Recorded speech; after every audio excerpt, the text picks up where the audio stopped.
തിരുവനന്തപുരത്ത് വീട് കുത്തി തുറന്ന് 17 പവൻ സ്വർണം മോഷ്ടിച്ചു. മലയൻകീഴ് അണപ്പാട് സ്വദേശിയുടെ വീട്ടിലാണ് മോഷണം നടന്നത്. മലയൻകീഴ് പോലീസ് കേസെടുത്ത് അന്വേഷണം ആരംഭിച്ചു. വിവരങ്ങളുമായി തിരുവനന്തപുരത്ത് നിന്നും ഹാൻസ് ജോൺ ചേരുന്നു. ഹാൻസ്, പോലീസിൽ നിന്ന് ലഭിക്കുന്ന ഏറ്റവും പുതിയ വിവരങ്ങൾ എന്തൊക്കെ? സോന, ഇന്നലെ രാത്രിയാണ് ഇത്തരത്തിലൊരു മോഷണം നടക്കുന്നത്. മലയൻകീഴ് അണപ്പാട് കുന്നംപാറയിൽ ടെക്നോ പാർക്ക് ജീവനക്കാരനായ SP സിബിന്റെ വീട്ടിൽ നിന്നാണ് ഇത്തരത്തിൽ മോഷണം നടന്നിരിക്കുന്നത്. പോലീസ് നൽകുന്ന വിവരമനുസരിച്ച് ഏകദേശം 17 പവനോളം സ്വർണ്ണാഭരണങ്ങളാണ് ഇപ്പോൾ മോഷണം പോയിരിക്കുന്നത്.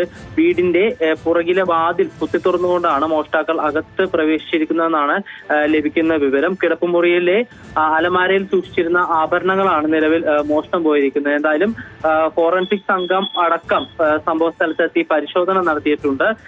ഈ സമയത്ത്, ഈ മോഷണം നടന്ന സമയത്ത് സിബിനും ഭാര്യയും ആശുപത്രിയിലായിരുന്നു എന്നാണ് നമുക്ക് ലഭിക്കുന്ന വിവരം. എന്തായാലും നിലവിൽ മലയൻകീഴ് പോലീസ് കേസെടുത്ത് അന്വേഷണം ആരംഭിച്ചിട്ടുണ്ട്. സോന, ശരി, ഹാൻസ് ആണ് വിവരങ്ങൾ നൽകിയത്.